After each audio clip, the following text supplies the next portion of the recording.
Hello everyone, नमस्कार। स्वागत आप सभी का। गुड मॉर्निंग बच्चा लोगों। अभिव्यक्ति लर्निंग ऐप पर आप सबका हार्दिक हार्दिक स्वागत और अभिनंदन। जहां होता है the Hindu business line, Indian express के एडिटोरियल्स का एनालिसिस सुबह 9 बजे लाइव, और जहां से मिलते हैं यूपीएससी में डायरेक्ट क्वेश्चन और कॉन्सेप्ट, चाहे ऐसे हो, चाहे जीएस के चारों पेपर हो या ऑप्शनल हो, सबको एनरिच करने का एक बेहतर मौका। और प्रीलिम्स के एमसीक्यूज और फैक्ट्स जो भी करंट में चल रहे होते हैं उन सभी पर। तो स्वागत है आप सभी का, और स्वागत है मेरे प्यारे बच्चों आज के इस सेशन में।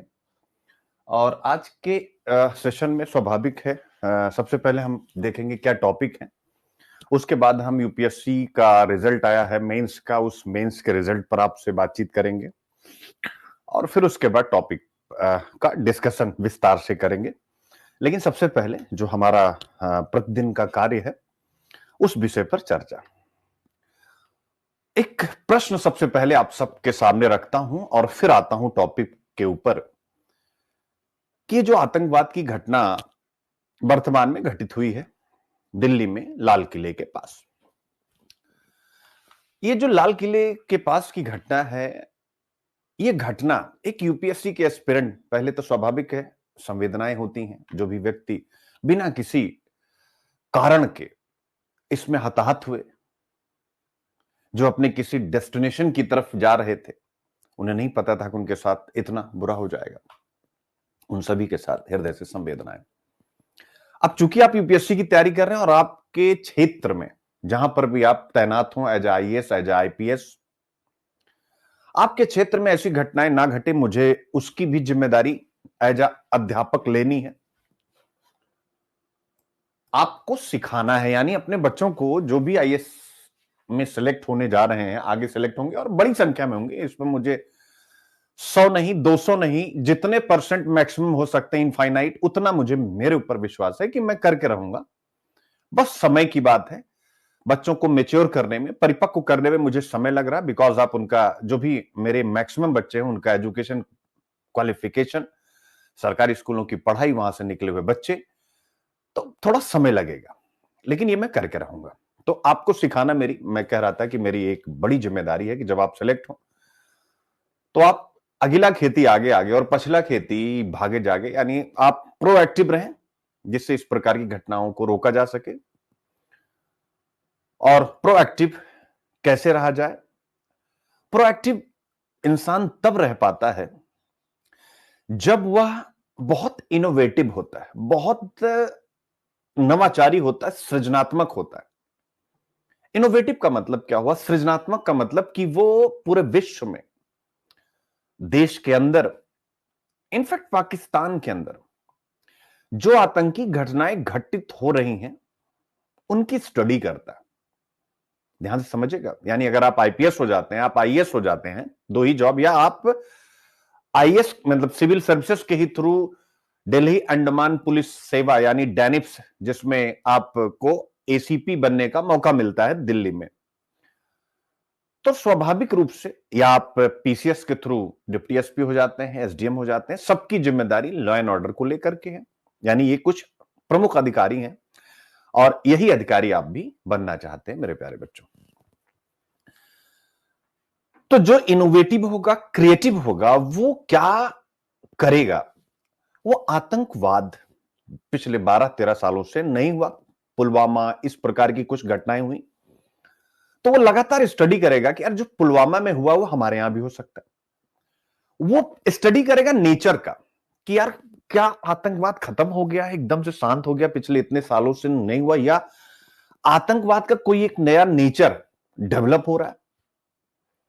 अगर उसने पकड़ लिया, सामान्य कांस्टेबल भी, याद रखिए, केवल मैं बड़े अधिकारियों के, सामान्य कांस्टेबल से लेकर के आईपीएस अधिकारी तक, सामान्य कर्मचारी से लेकर के आईएएस अधिकारी तक, अगर जो लॉ एंड ऑर्डर से जुड़े, मैं उनकी बात कर रहा हूं, अगर उन्होंने पैटर्न को पकड़ना शुरू किया,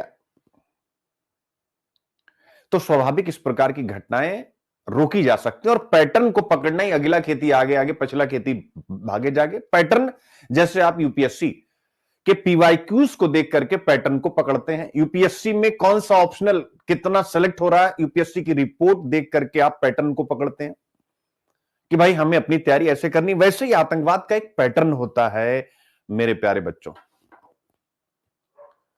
क्या है? आतंकवाद का भी एक पैटर्न होता है और उस पैटर्न में एक बदलाव है जिसका आज मैं जिक्र करने जा रहा हूं, जिस पर मैंने यूपीएससी का प्रश्न बना लिया है। और आई थिंक ये बड़ी घटना है, 13 सालों बाद हुई है हिंदुस्तान में। तो कहीं ना कहीं GS paper 3 internal security syllabus सीधा इस role of state actor and non state actors internal security को चैलेंज करने में, तो ये मेरी तरफ से यह प्रश्न आउट भी है।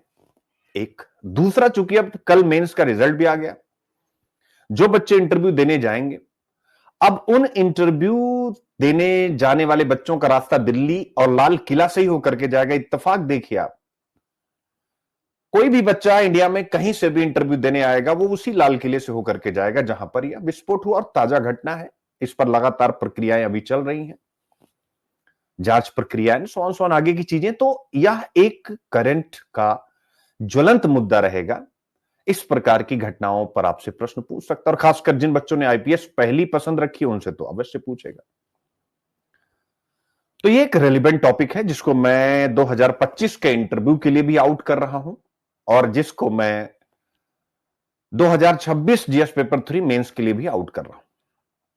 आउट करने के पीछे पैटर्न नहीं है सबसे बड़ी बात।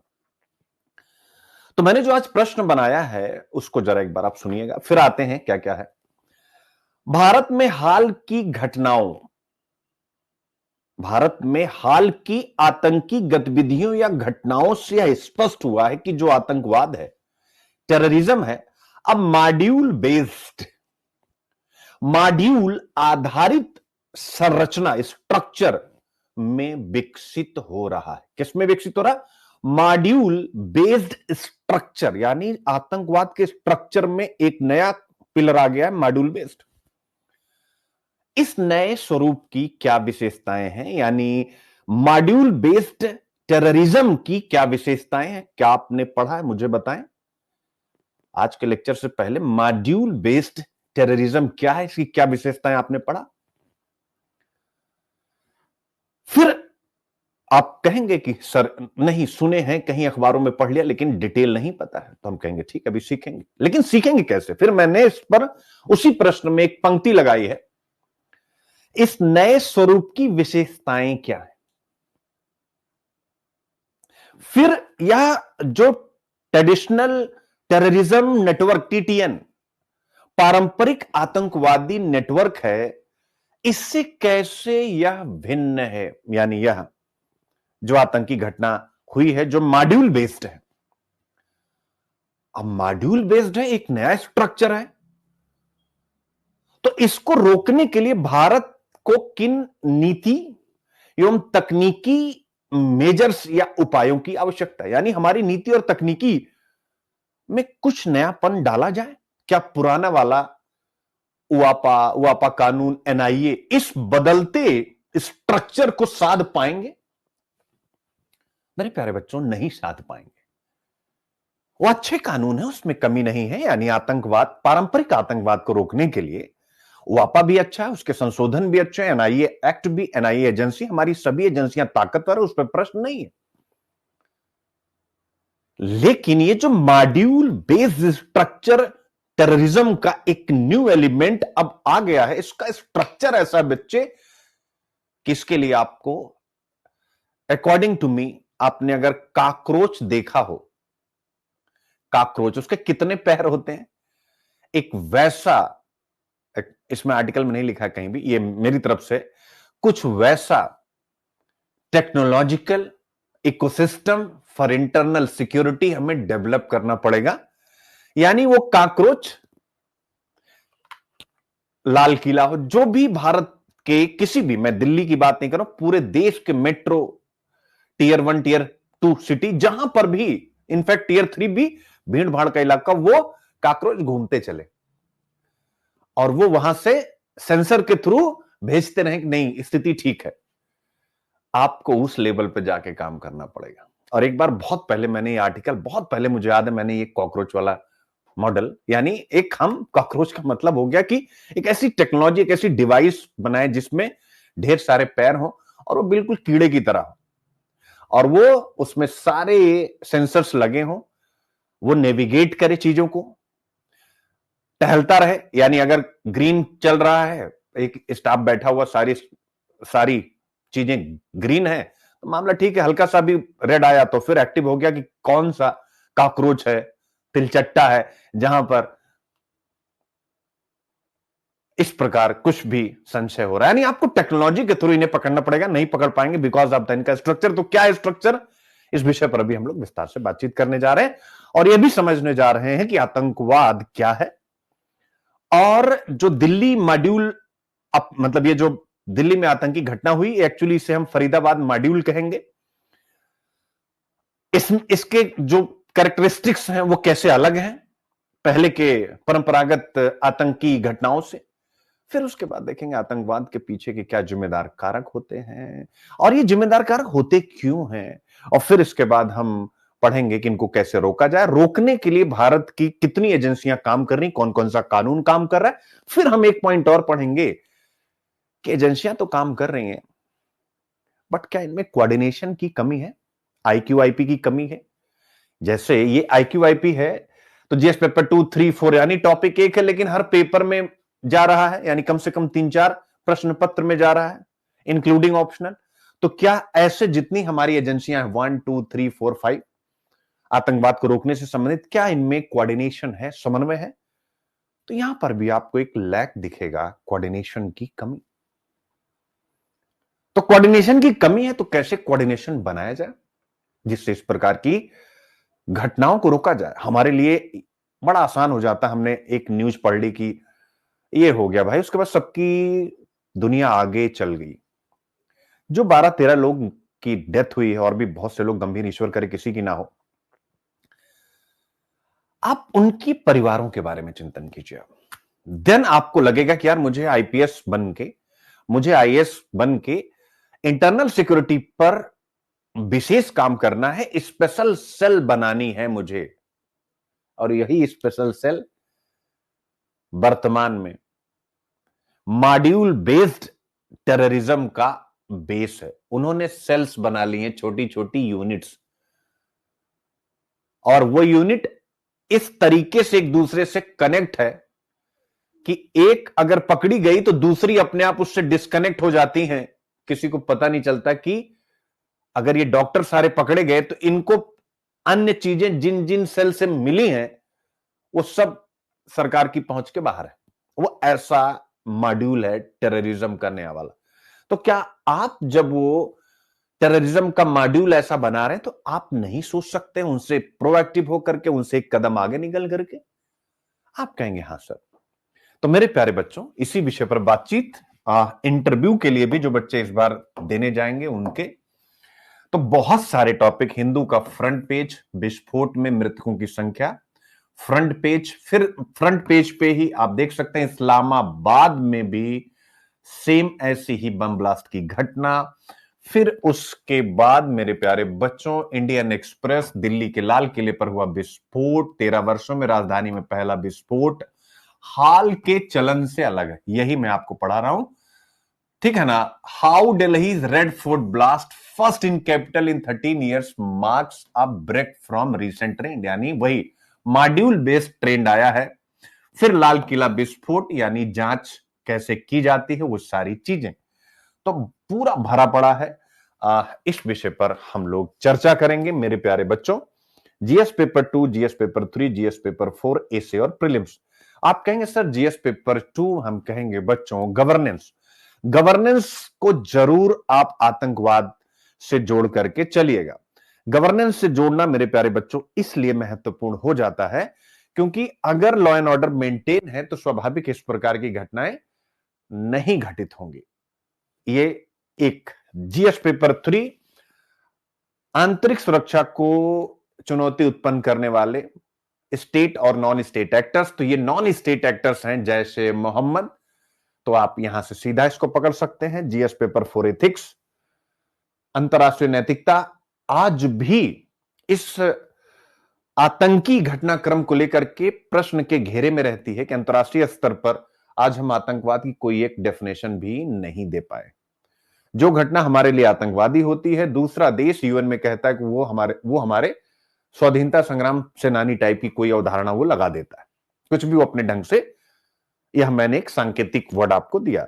फिर ए से courage to accept and dedication to improve are two keys to success. तो आतंकवाद को रोकना है तो आपको करेज दिखाना पड़ेगा और नई चीजें लानी पड़ेंगी। नंबर वन, विजनरी डिसीजन लेना पड़ेगा। You can't step twice in same river. आप उसी नदी में दोबारा उतर नहीं सकते हैं। आप उसी नदी में दोबारा उतर नहीं सकते, यानी दोबारा ऐसी घटना ना हो, इसके लिए आपको एक नवाचारी कदम उठाना पड़ेगा। किसी भी राष्ट्र के विकास एवं सुरक्षा में विज्ञान प्रौद्योगिकी सर्वोपचार है, तो आतंकवाद से देश को बचाने में, आतंकवादी घटनाओं को रोकने में, न्यू मॉड्यूल को ध्वस्त करने में टेक्नोलॉजी ही सबसे प्राथमिक कारक है, वो मैंने आपको बताया। तो बहुत सारे निबंध, आप इसको जैसे चाहें इसको यूज कर सकते हैं।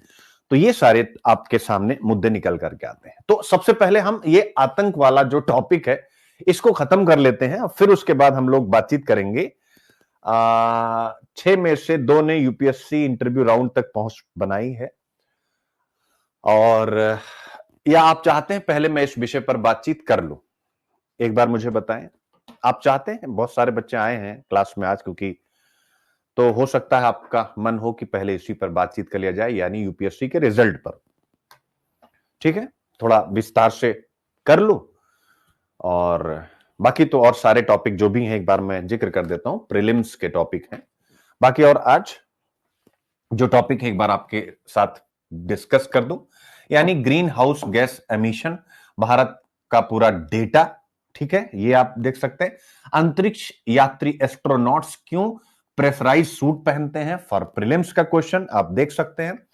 फिर इसके बाद यह टॉपिक मैं एक बार करा चुका हूं, लेकिन फिर आपको करा रहा हूं, ट्रिब्यूनल्स को लेकर के सुप्रीम कोर्ट और केंद्र सरकार के बीच में जो एक असहमति है, एक विवाद है, जीएस पेपर 2, जो भी सांविधिक विनियामक अर्धन्यायिक निकाय, तो ट्रिब्यूनल्स क्वासी जुडिशियल बॉडी होते हैं, जीएस पेपर 2। फिर unit number 6 GS paper 2, Indian polity, कार्यपालिका और न्यायपालिका के बीच में जो टकराव है, यानी सेपरेशन ऑफ पावर, ए से बहुत सारे और प्रीलिम्स के लिए टॉपिक महत्वपूर्ण होता है। ये टॉपिक है रिस्क कैपिटल का, एक बड़ा अच्छा कॉन्सेप्ट है। दुनिया में कुछ भी बनाने के लिए, चाहे आईएएस ही बनाने के लिए, 4 चीजों की जरूरत पड़ती है: land, raw material, labour, capital और एंटरप्राइज। तो कैपिटल के बारे में बात हो रही है कि रिस्क कैपिटल, जो भी इनोवेटर्स होते हैं, जैसे सुनील अभिव्यक्ति, आप ये मत समझिएगा सुनील अभिव्यक्ति अगर फैक्ट्री लगाएं तो कौन सी फैक्ट्री लगाएंगे? मैं फैक्ट्री लगाऊंगा एजुकेशन के कंटेंट की फैक्ट्री। क्या हिंदुस्तान में एक कंटेंट की फैक्ट्री नहीं होनी चाहिए? आप मुझे बताइए। आप सबसे पूछना चाहता हूं कि जैसे कुछ भी मोबाइल बनाने की फैक्ट्री हुई, रिमोट बनाने की फैक्ट्री हुई, ये बेंत बनाने की फैक्ट्री हुई, हर एक चीज की फैक्ट्री होती है, तो कंटेंट की फैक्ट्री क्यों नहीं हो सकती? मुझे लगता है हमारे देश में कंटेंट बनाने की फैक्ट्री को सरकार को स्पेशल, और जो इन्वेस्टर्स होते हैं स्पेशल सुविधा देनी चाहिए, यानी कंटेंट का स्टार्टअप लो। इस देश को कंटेंट के स्टार्टअप की जरूरत है। प्री नर्सरी के बच्चों का कंटेंट बने, उसके बाद का जितना एजुकेशन, हायर एजुकेशन तक, सबका कंटेंट बने नए ढंग से, देश की आवश्यकताओं के अनुरूप। आप सब देखिए साफ कह रहे हैं। तो आप सब ये बात जब कहते हैं ना, तो मुझे बड़ी खुशी होती है। इसलिए नहीं कि आप मेरी बात को सपोर्ट करते हैं, नहीं, मैं तो अध्यापक हूं, मेरी बात तो आपको कॉपी में लिखनी ही लिखनी है, नहीं, कि मुझे उम्मीद है कि कल को आप सेलेक्ट होंगे तो आप ऐसा करेंगे। तो आज हम यही पढ़ने जा रहे हैं। हालांकि इसका कंटेंट से रिलेशन नहीं है, इसका रिलेशन है कि जो इनोवेटर्स होते हैं, इनोवेटर्स इनोवेट करते हैं, उसको इंप्लीमेंट करते हैं, तो रिस्क की संभावना ज्यादा होती है। किसकी संभावना? रिस्क की संभावना ज्यादा होती है। हाँ बेटे, खुश रहो बेटा। मैं तो क्लास में था। हाँ बताएं बेटा। ठीक है सर जी, तो फिर आप क्लास करके फिर बता दीजिए प्लीज। तो मतलब थोड़ा मुझे पूछना है। वही ना इंटरव्यू वाला। हाँ सर जी, उसी के बारे में पूछना है। तो आपकी क्लास क्या बजे खत्म हो जाएगी सर जी? तो मैं क्लास बेटे खत्म हो जाएगी, तू समझिए 11 बजे। ठीक है सर जी, मैं 11 बजे कॉल करूँ क्या? हाँ या सवा 11? हाँ हाँ, बट तुम इसके पहले बेटा, वो असल में ना मेरे फोन से ना रीसेट हुआ है व्हाट्सएप, तो तुम्हारा अच्छा सर। वो चला गया है बायोडाटा। जब तक नहीं रहेगा ना, तो जब तुम मुझसे कुछ भी पूछोगे क्या क्या करना है, तो उसके बेस पर और बेहतर बता दूंगा ना, ठीक है। तो मैं क्या बताइए, मुझे क्या भेजना है, वो ये तो जो बताइए। मेंस के टाइम पे तुमने फॉर्म भेजा था वो भेज दो। भरा था? हाँ हाँ हाँ, वो भेज दो बस, और कुछ नहीं। अच्छा, उसके 4-5 पेज हैं सर जी? हाँ, तो उसमें जिसमें तुम्हारी सारी जानकारी, नाम, गांव, तुम्हारी नौकरी, ये सारी चीजें मुझे चाहिए, और कुछ नहीं चाहिए। ठीक है सर जी, तो मैं भेज दूंगा, वो भेज दूंगा। ठीक है, या अभी करना चाहो तो लिख सकते हो, कोई बात नहीं। क्लास में तो कोई जो है कोई दिक्कत नहीं है, आप फोन पे ही मुझसे बात करें, बोल लो। ये तो और बच्चों को भी रिकॉर्ड मिल जाएगा ना। आपकी आवाज नहीं आ रही है, आप मुझे पूछते जाए, मैं लिखवाता जाऊंगा। ये नई उम्र के बच्चे, इनको भी कम से कम अगली बार के लिए क्या क्या बताओ। सर जी, हम्म इसमें जैसे मैं पुलिस में हूँ मान लीजिए, तो मुझे हम्म। लग रहा है कि फिर पुलिस पे मुझे तैयारी करनी चाहिए। जैसे कुछ कानून थोड़े मोड़े, मतलब ऐसा पूछ रहा हूँ। और मतलब कितने दिन बाद होता है इंटरव्यू, ऐसा कुछ पता चल जाए तो उस हिसाब से। ओके, ठीक है, तभी उसकी तो मतलब कितना समय फरवरी लगेगा से सर इसके बाद? आपके पास समय है। दिसंबर, जनवरी, फरवरी, फरवरी के मिड में आपका पड़ेगा, जहां तक मुझे उम्मीद है। ठीक है, फरवरी के मिड आसपास, में? फरवरी में आपका पड़ेगा। आज मैं और भी क्लियर कर लूंगा, ठीक है, लेकिन फरवरी के आसपास ही आपका पड़ जाएगा, तो समय बहुत और है। इसका फॉर्म फॉर्म कब भरा जाएगा इसका? फॉर्म आ जाएगा अभी, हफ्ते 10 दिन में। ठीक है। हम्म। उसमें सर जी, जैसे मेरी दो हॉबी थी वैसे, एक क्रिकेट देखना और एक हिंदी कविताएं सुनना। रुक तो अगर जाओ, मैं मैं इसमें राज को भी कनेक्ट कर लूं तुम्हारे साथ, क्योंकि उसका 2 एक्सपीरियंस हो चुका है, उसका भी तो सर तीसरा जी, इंटर। मुझे लगता है कि मेरी वजह से क्लास मत रोकिए प्लीज। सर जी, फिर मैं 11 बजे कर लूंगा। चलो 11 बजे करो, फिर मैं राज को भी कनेक्ट कर लूंगा, ठीक है। ठीक है सर जी, चल चल खुश रहो बेटा, खुश रहो। तो ये थे हमारे स्टूडेंट, 6 में से जो 2 में से एक है राहुल। और सबसे बड़ी चीज है कि ये यूपी पुलिस में कांस्टेबल हैं, और इनको पढ़ने का टाइम बहुत कम मिलता है। मैंने शायद जिक्र भी किया था, इसी एक बच्चे का शायद मैंने जिक्र किया भी था। बस इतना बताया था शायद, अगर आप लोगों को याद हो, कि ये बच्चा पुलिस में किया था जिक्र। तो इस बच्चे से भी हम बहुत सारी प्रेरणा ले सकते हैं। और प्रेरणा इसलिए क्योंकि हम लोग कहते हैं समय है, समय नहीं है, बहुत सारी चीजें आप बोलते हैं। मुझे तो एक ही चीज लगता है, इसका जिक्र करके फिर वापस आता हूं, फिर अभी इस पर जिक्र करूंगा। बेटे, हर एक इंसान को ना, आप सब में से सभी को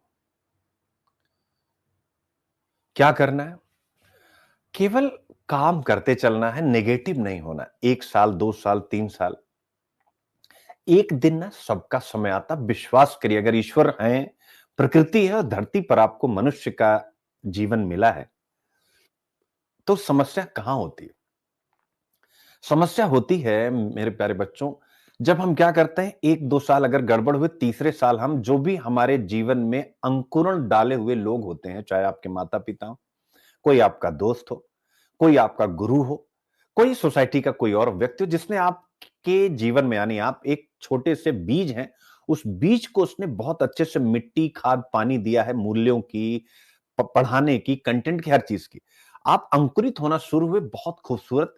लेकिन क्या हुआ कि थोड़ा सा हेल स्टॉर्म, ओला वृष्टि हो गई, तूफान आ गया, थोड़ी सी आपकी ग्रोथ रुक गई। ग्रोथ रुकी तो आपने वेट नहीं किया, आपने अनुशासन तोड़ा और इधर उधर से फट के निकलने लग गए। रिजल्ट क्या हुआ कि फिर आप सूख करके खत्म हो गए। तो मेरा अपना मानना है, अगर ईश्वर ने आपको मानव जीवन दिया है, आपको समय लगेगा। शक्ति दुबे 5 अटेम्प्ट में, यानी 5वें में जाकर के पहली रैंक लगती है। तो आपको लगे रहना चाहिए उस व्यक्ति के साथ, उस माता पिता के साथ, जो भी हो। मैं अपनी बात बिल्कुल नहीं कर रहा हूं, जिसने आपको चलना सिखाया। सोचिए कि बच्चे कहते हैं कि सर हमने, मतलब एकाध -1% नहीं, तो मुझे बच्चों का प्यार ही मिलता है, कि हम तो वहां पढ़े थे, हमारा नहीं हुआ। आप वहां क्यों पढ़े थे? कभी आप चिंतन कीजिए। आप वहां इसलिए पढ़े थे क्योंकि आपको मैं समझ में आया था। आपको लगा कि यार इस इंसान में वो चीज है। और समझ और समझाने में तो मैंने आज तक पिछले 6 सालों में कभी कोई कमी की है क्या? क्या कभी किसी एक लीक पर पढ़ करके रह करके पढ़ा है क्या? जैसे-जैसे चेंज हो रही चीजें वैसे-वैसे आपको लेके चल रहा हूं, अपडेटेड एकदम हूं। तो मैं जो कहना चाहता हूं वो ये है कि जब किसी व्यक्ति ने आप में एक बीज डाल दिया और आपको समझ में आ गया कि यार मजा है यहीं से मैं एक अच्छे वृक्ष के रूप में निकलूंगा और खुद भी फल खाऊंगा और दुनिया को भी फल दूंगा। तो मेरे प्यारे बच्चों, आपको वेट करना चाहिए। आपका ये एक समय लगता है। अब मैं आ गया हूं तो आपके रिजल्ट पर ही बात कर लेता हूं, ठीक है ना? समय लगता है। तो ये 6 बच्चों का डिटेल है। अब समय लगता, पहले इसी बात को मैं कंप्लीट कर दूं एक एक बच्चे से। सबसे पहले, अभी राज की बात मैं नहीं करूंगा, उनका एक तीसरा इंटरव्यू होगा। सबसे पहले मैं बात करूंगा जिस बच्चे से मेरी रात में सबसे ज्यादा बात हुई है, भारत की। और पिछले 2 सालों से 2 मेंस लिख करके ये मेरा बच्चा है वैभव, ठीक है। और अंकित से अभी सुबह सुबह बात हुई, रात में भी बात हुई, अभी भी अंकित से। अंकित का मैसेज आया था कि सर अब क्या करूं, मैंने उनके लिए भी एक स्ट्रेटजी बनाई। जन्मेजय को भी रात में हमारी बातचीत हुई विस्तार से, अभी सब बातें बताता हूं आपको। राहुल जिनका प्री हुआ है, यानी ये है प्री क्वालिफाई और ये है प्री क्वालिफाई। क्योंकि मैंने कहा था आप लोगों से जब प्रीलिम्स हो जाएगा तो उस समय मतलब मैंने कहा था कि जब इंटरव्यू कॉल हो जाएगी तो बच्चों की स्वाभाविक रूप से यहां उनकी प्राइवेसी भी संरक्षित है। और अब मेरे बच्चे हैं तो अगली पीढ़ी को मोटिवेट करने के लिए, डिसिप्लिन में लाने के लिए कुछ सिखाना भी जरूरी है। और सिखाना केवल सफल बच्चों से नहीं होता, असफल बच्चों से भी होता है। ये हमेशा याद रखिएगा। और असफल मतलब इस साल के पार्टिकुलर एग्जाम में, ये नहीं कि असफल मतलब मेरे प्यारे बच्चों। तो बात जहां से मैंने राहुल का फोन आने के बाद अपनी बात स्टार्ट की थी, और मैं फिर कहूंगा आपसे, क्या मैंने ऑनेस्टी से आपसे कहा था कि नहीं कि राहुल बहुत अच्छा आंसर लिखता है? अब उसका क्या होगा, उसका ईश्वर, उसका प्रारब्ध है। मेरा काम इंटरव्यू तक आपको, जो मेरी शक्ति है उसको लगा करके आपको वहां तक ले जाऊं। और जो बच्चे फेल हैं इस साल, ऑब्वियस वो मेरी रिस्पॉन्सिबिलिटी है कि मैं भी फेल हूं। तो 6 में से 2 अगर पास हुए हैं, 4 फेल हैं, तो सुनील अभिव्यक्ति उसमें उन चारों में है। और जो 2 पास हुए उनमें भी सुनील अभिव्यक्ति है। तो सुनील अभिव्यक्ति इक्वल पार्टनर है इन बच्चों का, और आप सबका भी इक्वल पार्टनर होगा जो प्रीलिम्स की 26 में तैयारी करने जा रहे हैं मेरे प्यारे बच्चों। तो मैं वैभव, अब उसी समय को, कि सबका समय आता है, तो वैभव का मैसेज मैंने रात में नहीं देखा था।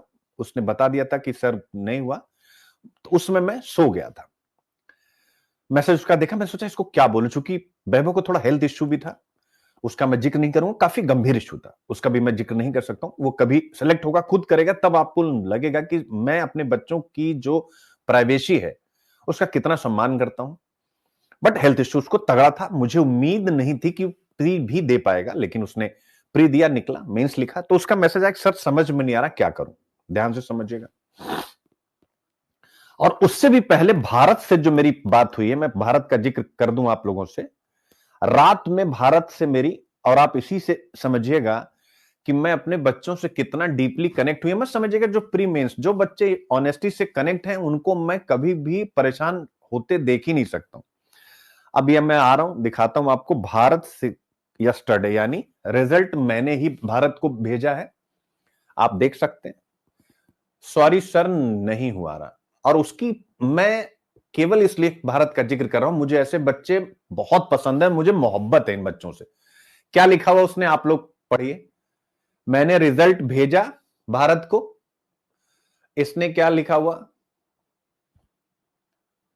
सॉरी सर नहीं हुआ, दोबारा शुरुआत करेंगे, और जबरदस्त स्माइली।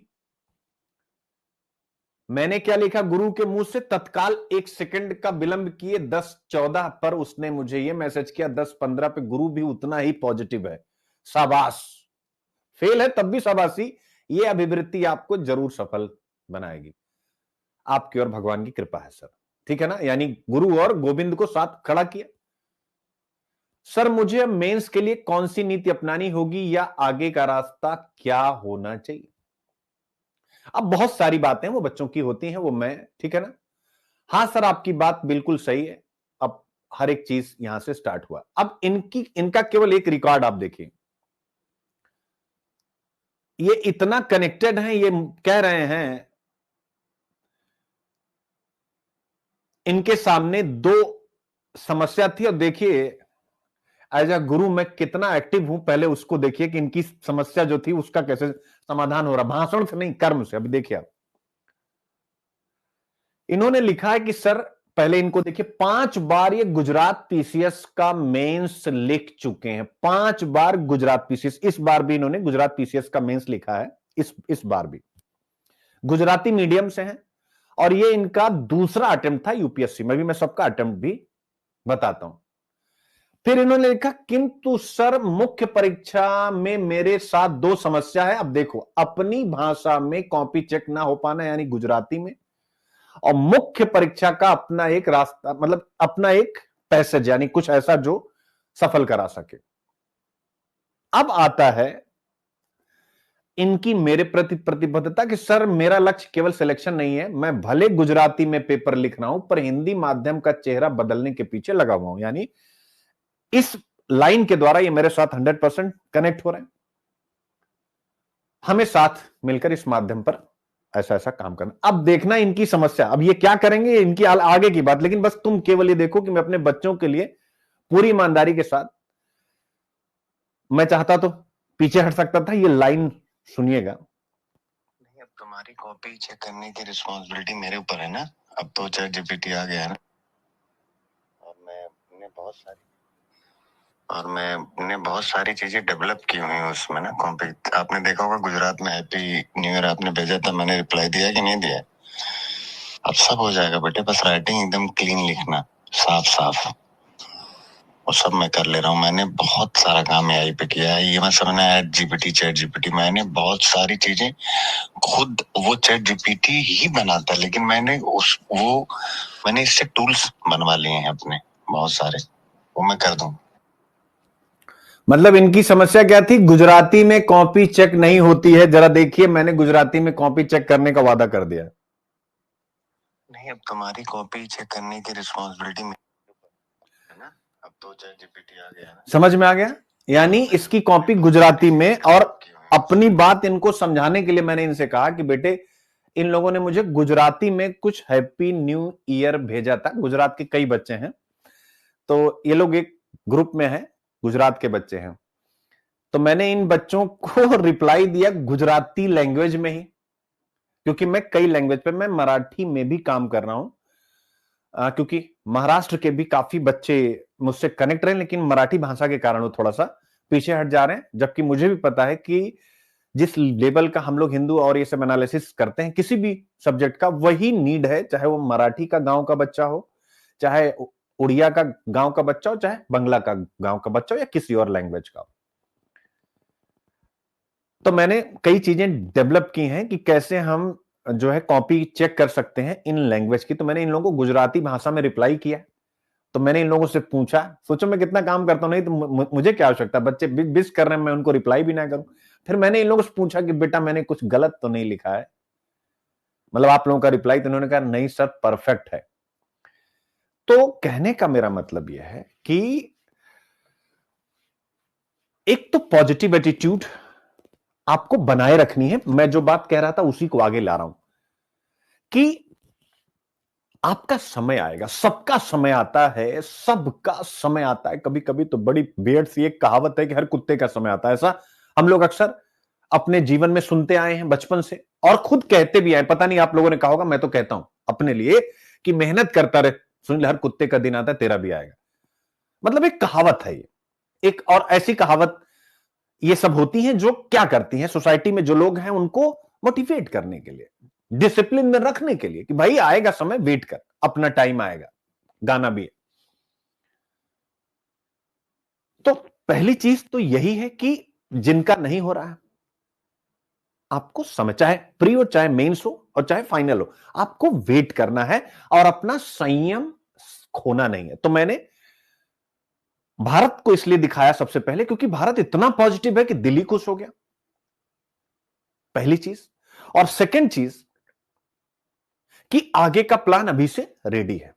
वैभव ने मुझसे कहा सर क्या करूं, कुछ समझ नहीं आ रहा, चूंकि उसका दूसरा मेंस था, दूसरा था या तीसरा था शायद। तो मैंने उसको भी यही बात बोली है, वॉइस रिकॉर्डिंग सबकी क्या सुनाऊं, मैंने उसको भी यही बोला। हमने कहा बेटे देख, इस समय वो लेक्चर देख भी रहा होगा, 100% है कि बच्चे देख,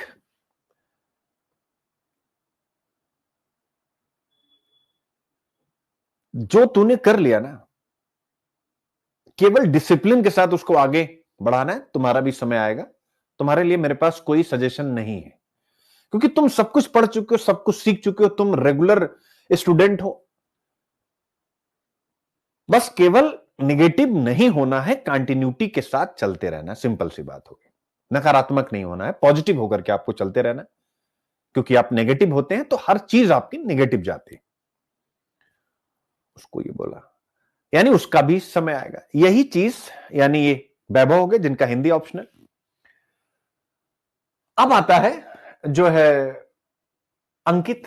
अंकित को भी स्वाभाविक रूप से अंकित का मैसेज आया कि सर अब आगे का क्या प्लान है। मैंने कहा बेटे कोशिश कर कि तू मेरे साथ पर्सनल मेंटरशिप में आ जा। देखो मैं ऑनेस्टी से हर बात बोलता हूं, कोशिश कर, नहीं हो पाएगा तो भी मैं तुम्हारे साथ हूं, मैंने ये भी बोला है। क्योंकि इसका पहला मेंस था और ये शायद चौथा अटेम्प्ट था, क्योंकि अगला अगर फंसा तो फिर जो एक ड्रीम होता वो ड्रीम थोड़ा सा नीचे की तरफ जाएगा। इसलिए मुझे पता, अगर इसका पहला होता दूसरा होता तो शायद मैं कहता नहीं तुम अभी कर लो खुद, बहुत ज्यादा परेशानी की जरूरत नहीं। अगर तुम्हारा अंदर से इच्छा होती है देन आओ, क्योंकि अगर मेरे साथ पर्सनल कनेक्शन बन जाता है 24 घंटे का तो आपके लिए बहुत सारी चीजें इजी हो जाती है। खासकर आज के समय में, जैसा अभी आप लोगों ने हिस्ट्री ऑप्शनल को देखा होगा, तो आप सोचिए कि मैं हिस्ट्री ऑप्शनल में हड़प्पा सभ्यता के पतन को जिस तरीके से हिंद महासागर में जो ज्योग्राफिकल फिनोमिना होती है उसके साथ जिस तरीके से आईटी पुणे का रिसर्च है, वो सारी चीजें जो मैं डालता हूं वो कहीं कंटेंट में है नहीं, क्योंकि मैं रिसर्च पढ़ता रहता हूं, सर्च करता रहता हूं।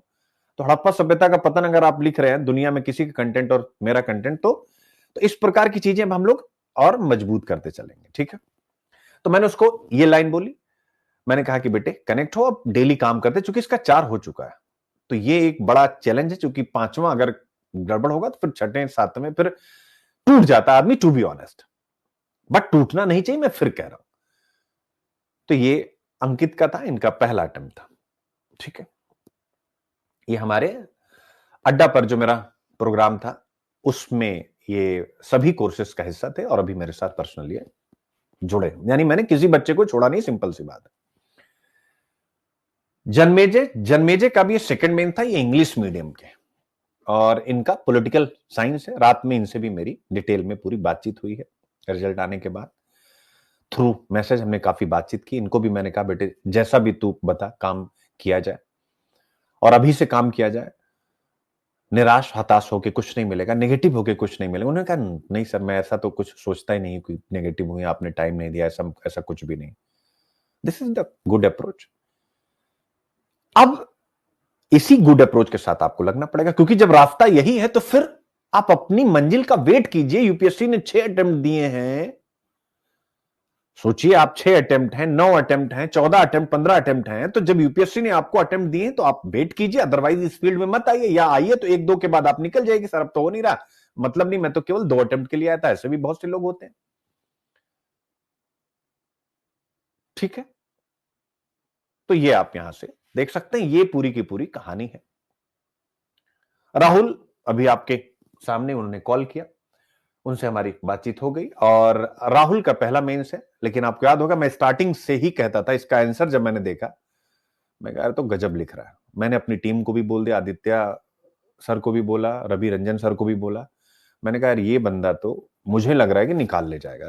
रीजन कुछ भी नहीं था, रीजन यही था कि उसको वो बात भी याद है, मैं आज जिक्र करता हूं छोटी सी। आपको याद होगा एक दिन मैंने अब ऐसे ही बातों बातों में भाग्य पर एक कहानी, मतलब एक कुछ रेफरेंस दिया था अपनी मासी का, सुनिएगा। मेरी छोटी मासी से एक बार मैं बात करता हूं, उनसे थोड़ा मैं ज्यादा क्लोज हूं, तो उनसे मैंने बोला कि क्या ही बोले, इतनी मेहनत करता हूं, इतना पॉजिटिव हूं, लेकिन मेरी किस्मत में है कि जितना गड्ढा खोदो उतना ही पानी मिलता है उससे ज्यादा नहीं मिलता, यानी लक वाला पार्ट वीक है, ऐसा मैंने उनको बोला। आपको याद होगा, आपको भी बोला था। अगर आपको याद नहीं है तो मत बोलिएगा, हाँ, झूठ नहीं बोलना। तो कल राहुल ने रिजल्ट आने के बाद जब मुझे कॉल किया, हमारी बात हुई, तो राहुल ने बोला कि सर मुझे, मतलब बहुत खुश था, ऑब्वियस है, किसी भी बच्चे का खुशी का ठिकाना नहीं होता है। इंटरव्यू देना अपने आप में बहुत बड़ी बात है, कम से कम आज के समय में बहुत बड़ी, हमारे टाइम पर बहुत बड़ी बात इसलिए नहीं थी क्योंकि जैसे मेरा हो गया, मेरा इंटरव्यू हुआ, फाइनल नहीं हुआ, तो हमारे पास कोई ऑप्शन नहीं था। आपके पास ऑप्शन है यार कि अगर आईएएस हो गए तो हो गए, नहीं तो group a non gazetted post इंतजार कर रही है। Group a non gazetted post के लिए आपका इंटरव्यू होता, आप सेलेक्ट हो गया, आपको नौकरी मिल गई सरकार के अंतर्गत। जैसा कि अपने अभी राज पटेल पे आऊंगा तो आपको पता चलेगा, राज पटेल को पहली नौकरी मिल चुकी है, जो मैंने पेड क्लासेस में आप लोगों को काफी पहले बताई थी। यूट्यूब पर मैं भूल जाता था और उसने कहा भी था कि सर अभी जो है, अभी राज पे आता हूं। राज तो समझो कि मेरे लिए, अगर ईश्वर क्या ही बोलूं, मैं कुछ नहीं बोलूंगा इस बात, जो जिसका जो होना सब परमात्मा है, कोई क्लेम नहीं करूंगा, कुछ नहीं करूंगा। ये सब मेरे बच्चे हैं, अब अपने बच्चों का क्लेम करके मुझे कुछ नहीं कमाना, मुझे मेरी मेहनत से जो मिलेगा वो लेना। अभी से कह दे रहा हूं कि एक चीज बस केवल है, अब यही लाइन बोलूंगा कि ये मेरे बच्चे हैं, मैंने कोशिश की, पास रहा फेल रहा, अगर मेरी मेहनत पर, मेरे इनोवेशन पर, मेरे कंटेंट पर और मेरे पढ़ाने की शैली यानी जो टीचिंग स्किल है, और इसके साथ जो मेरा एक्सपीरियंस है लगातार प्रीलिम्स आईएएस का निकालने का, इंटरव्यू तक पहुंचने का, यानी कि मैं प्रामाणिक आदमी हूं। सबसे बड़ी बात है क्या हूं? प्रामाणिक आदमी हूं। हवा हवा में टीचर मैं नहीं बना हूं। तो ऐसे में अगर आप सबको विश्वास है तो आप, आपके पेरेंट्स हो या आप हो, आप आना चाहें तो आप सबका स्वागत है। अगर मेरे ऊपर आपको ट्रस्ट है, चूंकि ऑब्वियस है आपकी नाव जिस नदी में चल रही उसका खेवनहार मैं हूं, अगर मेरे ऊपर ट्रस्ट है कि मैं आपकी नैया को पार लगाऊंगा तो आपको आना है। और अगर आपको लगता नहीं कर पाऊंगा तो आपको नाव से उतर करके बहुत सारी नाव और भी हैं, आपको वहां पे जाना। ठीक है, तो ये तो राहुल ने जो बात बोली कि सर आपने क्लास में एक दिन बोला था, मेरी वाइफ और हम दोनों थे, अमूमन घर में मैं स्पीकर ऑन करके, कान पे कौन लगाए, आजकल तो स्पीकर ऑन करके घर में बात करते हैं। तो मैं और मेरी वाइफ दोनों लोग बैठे थे, एक ऑस्कर विनिंग मूवी थी अनोरा, वो मैं देख रहा था खाना खाते समय। मैं एक बार में पिक्चर नहीं देख पाता हूं, ब्रेक करके, चूंकि मेरे पास टाइम नहीं होता। तो चौथा पांचवा बार में हम लोग उसको कल प्लान की 20-25 मिनट में खत्म कर देंगे। अनोरा मूवी है, इसको 5 ऑस्कर मिले थे, मैं देख रहा था, लेकिन मुझे लगा नहीं कि यार इसको 5 ऑस्कर क्यों मिले। आप लोग भी कभी चेक कीजिएगा अनोरा मूवी, मतलब फॉरेन की मूवियां होती है तो थोड़ा सा उसमें तो आपको पता ही है कि सेक्स को ऐसे परोसा जाता है जिसकी कोई अपनी सीमा ना हो, वो चीज है। तो जिनको वो ना पसंद हो वो नहीं देखेंगे। बट कहानी में थीम एक प्रोस्टिट्यूशन बेस्ड पर, यानी वेश्यावृत्ति बेस्ड कहानी है, शायद इसलिए मिला होगा 5 नोबेल। लेकिन मुझे मतलब लगा नहीं कि यार 5 नोबेल 5 ऑस्कर लायक फिल्म। खैर, तो वो लड़का यही बोल रहा है कि सर वो मौसी को आपने जो कहानी बताई थी कि उतना ही मिलता है जितना मैं काम करता हूं, जितना गड्ढा खोदता हूं उतना ही पानी मिलता है। तो मेरी मासी ने मुझे कहा था तुरंत कि सुनील मिलता तो है ना। मैं एकदम चुप हो गया, मैं कसम से बता रहा हूं, मैं चुप हो गया। मैं कहा है? तो मासी ने जो हथौड़ा मारा कि बेटे मिलता तो है ना, घबरा क्यों रहा है तू, मिलेगा, गड्ढा खोद, मेहनत कर, कर्म प्रधान विश्व रचि राखा, कर्म प्रधान विश्व रचि राखा, तो कर्म करो। तो उसने कहा कि सर मैंने वही किया है और मुझे भी भाग्य का नहीं मिलता, जितना खोदता हूं उतना ही मिलता है। सर बहुत खुश हूं, मैंने खोद दिया है। तो ये उसका एटीट्यूड है। ठीक है, अब इसके बाद आता है, यानी ऑब्वियस है राज और मेरा रिश्ता, ऑब्वियस हर एक बच्चे के साथ मेरा वही रिश्ता है, लेकिन चूंकि उसका मेरा रिश्ता ऑब्वियस है सभी बच्चों के साथ है, बट ऑब्वियस बहुत पहले से, आज लगभग 4 साल हो गया, और उसने अपनी जो पढ़ाई की जर्नी है वो 12वीं क्लास से मुझे फॉलो करते हुए उसने स्टार्ट की है। यही हिंदू, यही IQIP। पहली बार मेरे ही कहने पर दिल्ली आया। दिल्ली में उसने ऑब्वियस है हिस्ट्री ऑप्शनल की टेस्ट सीरीज कहीं और ज्वाइन भी की। मुझे इन सब चीजों से भी कोई आपत्ति नहीं, क्योंकि मैं अपने हर बच्चे को रिकमेंड करता हूं भाई जहां जो अच्छा है आप ले सकते हैं। बट हाँ, मैं कह सकता हूं कि उसकी जो जर्नी रही है वो बिल्कुल ऐसी रही है कि हमने हाथ पकड़ करके चीजें आगे एक साथ कदम बढ़ाए, असफलता भी लगी है, सफलता भी लगी है। बट हाँ, सबसे बड़ी ताकत उसकी कभी अपने संस्कार नहीं भूला वो, नेवर, कभी नहीं। ऐसा कभी नहीं है कि जब मैं सुना, मतलब दिल्ली आया, मुझे क्या पता लगता कहाँ है, जब वो आया ना हो मिलने के लिए। अभी भी मुश्किल से आज मैं आपसे बात करूं, 15-20 दिन पहले आया था इंटरव्यू के लिए, जो स्पोर्ट्स मिनिस्ट्री में उसका था, जिसमें उनका सिलेक्शन हो गया है ग्रुप ए। सोचिए, ग्रुप बी नहीं, group a non gazetted officer में राज पटेल अपने इंटरव्यू, यानी 2023 में उन्होंने जो यूपीएससी का इंटरव्यू दिया था, उसके बेस पर उनको वो नौकरी मिली है स्पोर्ट्स मिनिस्ट्री यानी खेल मंत्रालय के अंतर्गत। तो आप सबको तो और मोटिवेट होने की आवश्यकता है कि भैया अब तो गारंटी है, अगर यूपीएससी इंटरव्यू कॉल होती है तो कम से कम एक नौकरी तो सेंट्रल गवर्नमेंट की मेरे हाथ में है। आप ये तो सोचो, हमारे टाइम का फेल तो फेल, अभी एक नौकरी है आपके पास। और आपको पता है कि टीचर सामने खड़ा हो कहता है कि अगर अच्छे से आपने किया है तो हम 100% इंटरव्यू देंगे। वो अटेम्प्ट कौन सा होगा वो एक अलग बात है, वो आपकी शिद्दत, आपकी मेहनत, आपके डिसिप्लिन, इन सब पर डिपेंड करता है। और इस पर भी डिपेंड करता है जो यहां पर लिखा हुआ है, innovators need access to risk capital. अब आप कहेंगे सर इस पर कैसे डिपेंड करता है? कि बेटे जैसे मैं इनोवेटर हूं, बहुत इनोवेट करता हूं, लेकिन इनोवेशन करने में फाइल, मैंने कल भी लेक्चर में बताया, बहुत समय लगता है। रिसर्च मान लीजिए मैंने नेचर जर्नल उठाया, अब नेचर जर्नल उठाया, उसमें मैं कोई टॉपिक एनवायरनमेंट का ले रहा हूं, तो यार उसको एक बार तो पढ़ना ही पड़ता है ना, गो थ्रू, भैया क्या क्या है। हाँ, अब हम टीचर हैं तो फटाफट एक्सपीरियंस हो जाता है, स्टूडेंट भी रहे हैं, अच्छा ये चीजें काम की चाहिए, फिर उसके बाद उसको, मतलब क्या ही बताऊं, तो समय लगता है कंटेंट में। तो ऑब्वियस है रिजल्ट ये 6 में से 2 का होना, एक बहुत बड़ा रीजन ये भी है 6 में 6 का ना होना, मेरी वो इन्वॉल्वमेंट 100% वाली नहीं हो पाती। हाँ सर, यस, मैं सच्चाई से स्वीकार करता हूं, लोग इस चीज को नहीं समझेंगे। क्यों?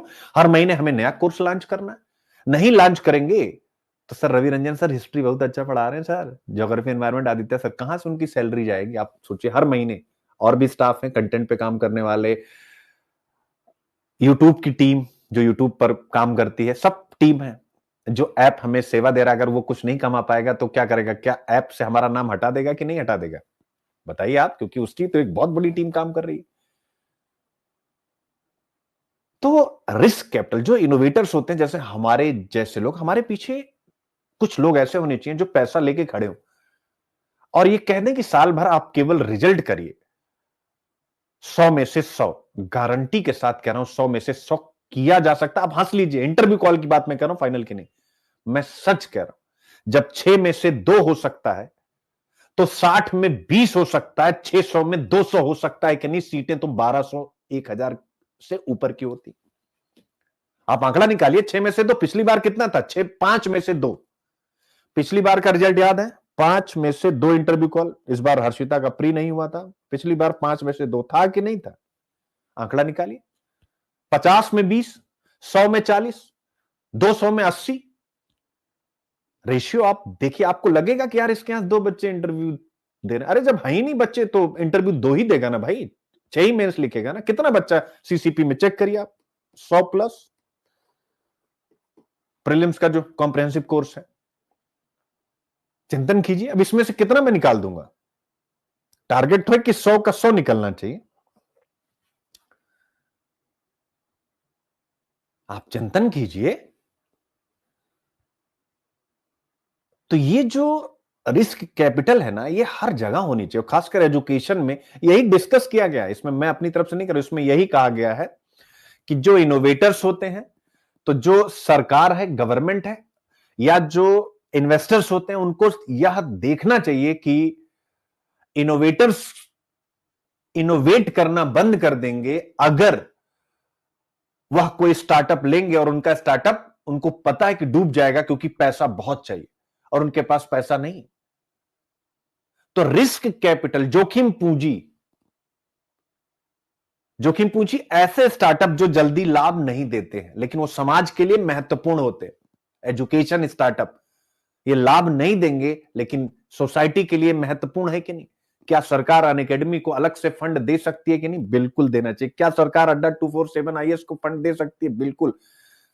फिजिक्स वाला ने, आप सबको पता ही होगा कि उन्होंने आईपीओ अपना रिलीज कर दिया। क्या बैजू को ओवरकम कराने की कोशिश करनी चाहिए कि नहीं? बस केवल गलतियां हो गई, मान सकते, लेकिन क्या courage to accept and dedication to improve ऐसी चीजें बेकार हैं? क्या आप विजनरी डिसीजन के तहत सोच सकते हैं इनको? यानी सरकार सपोर्ट करे। बैजू ने पहली बार इंडिया में एडटेक स्टार्टअप जैसी कोई चीज दी। अनअकैडमी के गौरव मुंजाल और रोमन सैनी ने उसको एक बड़ा फ्लग दिया। फिजिक्स वाला के प्रतीक जी और उसके साथ साथ अलख पांडे जी, ये लोग उसको एक नए मुकाम पर, यानी पहला एजुकेशन स्टार्टअप जिसका आईपीओ आया, यानी वो लिस्टेड कंपनी हो गई है, फिजिक्स वाला लिमिटेड। कल हिंदू में बिजनेस लाइन में एक बहुत बड़ा पेज इनके ऊपर था, यानी इनके शेयर वगैरह की कीमत और इन सब पूरा एक बहुत बड़ा पेज। तो बहुत सारे स्टार्टअप्स ऐसे होते हैं जो एक्चुअल में लाभ कमाने में उनको समय लगेगा, लेकिन वो सोसाइटी के लिए बहुत ज्यादा मैटर करते हैं। उसमें एजुकेशन स्टार्टअप, मेरा बस चले, कोई जादू की छतरी हो, मैं 2 मिनट में बैजू को खड़ा कर दूं, 2 मिनट में अनअकैडमी को और स्ट्रांग बना दूं, 2 मिनट में अड्डा 247 को और स्ट्रांग बना दूं, फिजिक्स वाला को बना दूं, ऐसे जितने भी स्टार्टअप्स हैं इन सबको, क्योंकि एजुकेशन के स्टार्टअप्स कभी इस देश में फेल होने नहीं चाहिए। इनफैक्ट कोई फैक्ट्री बंद नहीं होनी चाहिए, लेकिन एजुकेशन की फैक्ट्री तो कभी बंद नहीं होनी चाहिए। क्यों? क्योंकि ये स्टार्टअप्स, आप इनकी तमाम आलोचना कर लीजिए,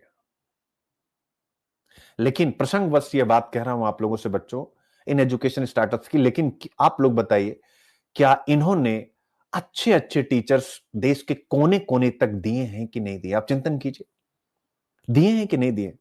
सरकारें कुछ भी कह दें कि कोचिंग वाले माफिया होते हैं, ये होते हैं, वो होते हैं, लेकिन मेरे स्टूडेंट कौन है? MBBS doctor. मेरे स्टूडेंट कौन है? आईआईटीएन। मेरे स्टूडेंट कौन है? मेरे, यानी आप सब तो सबको जान रहे, मेरे स्टूडेंट कौन है? यानी एक बीए एमए और नेट क्वालिफाई व्यक्ति और आईएएस का इंटरव्यू दिया हुआ व्यक्ति, इसके अलावा उसके पास कोई टेक्निकल बैकग्राउंड नहीं है, लेकिन उसके स्टूडेंट आईआईटीएन भी हैं, उसके स्टूडेंट एमबीबीएस भी हैं, उसके स्टूडेंट सामान्य ग्रेजुएट आप जैसे बच्चे भी हैं। बहुत सारे इंजीनियर्स हैं, एक दो इंजीनियर की मैं बात नहीं कर रहा हूं, मेरी पर्सनल मेंटरशिप में इंजीनियर्स हैं, मैनेजमेंट से हैं, और बहुत सारे विदेशों में पढ़ने वाले बच्चे, ब्रिटेन, साउथ अफ्रीका, बहरीन, ये सब बच्चे पढ़ चुके हैं। तो मेरा कहने का मतलब है सिंपल, कि एजुकेशन स्टार्टअप्स, तो ये हम लोगों के साथ एक समस्या इसलिए भी रिजल्ट, क्योंकि हर महीने कुछ ना कुछ कमाइए, नहीं तो लोगों की सैलरी नहीं जाएगी, टीम का खर्चा नहीं जाएगा, फिर आप प्रेशर में, फिर क्या होगा? सिस्टम बंद। चिंतन कीजिए, मैं सच कह रहा हूं। सिंगल टीचर में एक नाम आपसे पूछना चाहता हूं, आप मुझे बताएं, सिंगल टीचर जो यूपीएससी के हो और वो अपनी क्षमता से पूरा सिलेबस रन कर रहे हो, एक नाम केवल आप मुझे बताइए, ठीक है? Single teacher. चलिए बताइए, हिंदी माध्यम का कोई एक सिंगल टीचर जो अकेले अपनी क्षमता से पूरा सिस्टम रन कर रहा हो पिछले 10-15 वर्षों से, बोलिए आप यूट्यूब पर हैं पूरा, मैं केवल एक चीज मैं नहीं कर रहा हूं, पूरा वो भी क्लास, चाहे वो टेस्ट सीरीज हो उसका भी एक लेबल हो, चाहे इंटरव्यू की क्लासेस हो उसका भी एक लेबल हो, चाहे जीएस के चारों पेपर की क्लासेस उसका एक लेबल हो, चाहे कुछ भी उसका एक लेबल हो।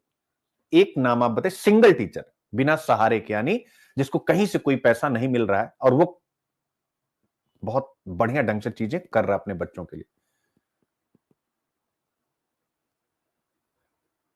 तो जैसे आप सब कह रहे हो कि आप कर रहे हो, तो सर मैं क्यों कर पा रहा हूं? इसलिए नहीं कि मैं ज्ञानी हूं, एक ही शब्द है जो मुझे लीड करता है, और शायद मैं साबित करके रहूंगा, चूंकि मेहनती हूं, ये मुझे एक ही शब्द है जो लीड करता है। तो मेरे प्यारे बच्चों, मैं, आप लोगों ने कहा ना कि सर आप रन कर रहे हैं, मैं नहीं रन करना हूं। सुनील एज अ फिजिकल नहीं रन कर रहा है, Sunil as a innovator run कर रहा है, क्योंकि आपको मैं पर डे चौंकाता हूं, नए कॉन्सेप्ट, नई संकल्पनाएं, नए टर्म, नए एनालिसिस, नए तरीके। तो आपको लगता है, जो बच्चे बने हुए उन्हें लगता है कि सर यार 2-4 साल इस आदमी को पकड़े रहो, ये लेके चला जाएगा। बच्चों, 27 बच्चों ने बिहार पीसीएस का मेंस मेरे अंडर में लिखा, जबकि आपको पता है हम क्या कभी बिहार पीसीएस की स्पेशल कोचिंग के रूप में कहीं जाने गए हैं? पहले बैच में, नॉट मैं दूसरे 27 बच्चे, कुल 45 बच्चों ने एडमिशन लिया था, जिसमें से 27 और 3 ऐसे 27 या 30 बच्चे, वो रवि सर स्पष्ट बताएंगे, 27 या 30 बच्चों ने मेंस लिखा है बच्चे। आप ये भी तो सोचिए बिहार पीसीएस में, यानी कि मेरे पास आना मतलब मेंस की कम से कम, मैं नहीं कर रहा हूं मेरे ज्ञान की वजह से, केवल इसकी वजह से कि नई चीजें डाल पाने की क्षमता आपके कंटेंट में, जो कॉम्पिटिटर की कॉपी से आपकी कॉपी को 1-2 नंबर के लिए अलग बनाएगी। तो ये चीज है। तो ये आर्टिकल्स हैं, इसको अपने जीवन के लिए भी हमें लागू करना चाहिए। ठीक है, तो अब हो गया, यानी 6 में से 2 ने इंटरव्यू राउंड तक जगह बनाई है। अगर आप सब 60 हैं तो अगली बार 20 लोग इंटरव्यू देंगे। अगर 100 है, देखिए फिर कह दे रहा हूं मैं, रिकॉर्ड कर लीजिए इसको, 100 है, 200 है, तो उसी अकॉर्डिंग आप आंकड़ा बनाइए। जहां तक 4 बच्चे जो नहीं हो पाए, पूरी जिम्मेदारी मेरी कि शायद मैं समय नहीं दे पाया। हालांकि बच्चों ने मैसेज लिखा है कि सर, जन्मेजय ने लिखा है कि सर मैं कभी नहीं ये लिखूंगा कि या आपसे कहूंगा कि आपने समय कम दिया। मैं इमोशनल हो गया उसका ये स्टेटमेंट पढ़ करके रात में। मुझे लगा यार नहीं, अगर मैं इन लोगों पे और समय देता, लेकिन और समय कहां से दूं? सुबह 4-5 बजे। देखना चाहोगे हिंदू कितने बजे आता है? आओ जरा ये भी देख लो। आज बहुत आवश्यक है पढ़ाने से कभी कभी। अब जैसे आज ये हिंदू का, ये हमारी हिंदू की टीम है जो हिंदू पे काम करती है। आपको पता लग गया होगा, जो ये ग्रीन कलर टाइप का है, ये मैं कंटेंट भेजता हूं। ठीक है, अब आगे बढ़ते जाइए। ये सारा कंटेंट मैं बना के भेजता हूं, यानी स्क्रीनशॉट तक भेजता हूं कि ये टॉपिक आज जाएगा, इसमें ये चीज रहेगी, यानी कहां लगेगा, कौन सा सिलेबस लगेगा, आप देख सकते हैं। सारा कंटेंट मैं बनाता हूं, बस केवल आप टाइमिंग देखिए, हिंदू मेरे पास कितने बजे आ जाता है। और फिर आप देखिए 11 बजे तक हिंदू की क्लास मेरी चलती है। 5 घंटे 6 घंटे का प्रचंड कार्यक्रम मेरा होता है। उसके बाद कितनी एनर्जी शरीर में रहती होगी आप सोचिएगा। 45 साल की उम्र है मेरी। अब ये देखिए आप, यानी 5:21 पे दोनों अखबार मेरे पास आ जाते हैं, आप देख सकते हैं। और ये हमारी टीम कितने बजे आया है, देखिए 5:21 पे ये हो गया किसका? हिंदू का। फिर उसके बाद आप आइए देखिए इंडियन एक्सप्रेस का कैसे आता है, क्योंकि इंडियन एक्सप्रेस पेपर की पीडीएफ आप भेज नहीं सकते। अब वो कंटेंट कैसे आता है जरा देखिए। यानी सुबह सुबह, अब देखिए ये भी 5:21 पे। पहला टॉपिक बिहार चीफ मिनिस्टर, दूसरा how Delhi red fort blast, what government AI guideline, तो मैंने आपको करा ही दिया, रेड फोर्ट का ब्लास्ट, ये सारे टॉपिक हो गए। अब इसमें से मैं क्या करता हूं, चूज करता हूं, भेजो, यानी ये वाला भेजो, फिर उसके बाद ये वाला भेजो, फिर ये देखो ये आता है, फिर ये आता है, तो इस पर फिर काम होता है। समझ गए ना? तो सुबह आप खुद सोचो कि मैं कहां से समय लाऊं। ये इसलिए दिखा रहा हूं कि एक टीचर की ईमानदारी, उसकी मेहनत अगर आप सब अपने दिल में बसा ले गए ना, हम कह रहे हैं अगर आपका सिलेक्शन ना हो, अब तो स्टेट में भी घुस गया हूं ना मेंस में, तो हो जाएगा बच्चे। और अब मेंस कराना, मैंने पहले बताया, पहले मैं कंटेंट बनाता था, किसी को देता था, कंटेंट बनाने में टाइम, किसी को दे रहा हूं टाइप पीपीटी, अब कुछ कोई टाइम नहीं।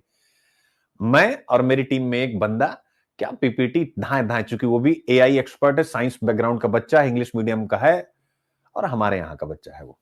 ठीक है, तो फटाफट काम होता है। ठीक है, और उसके बाद भी पीडीएफ हम 2 बजे तक आपको दे पाते हैं। तो बस यही है अंत में सभी बच्चों से कि ये मेरी कोई उपलब्धि नहीं है। 6 में से 2, 6 में से 6 सुनील व्यक्ति की उपलब्धि है, इसलिए मैं फिर अपने आप को यहां पर शून्य घोषित करता हूं।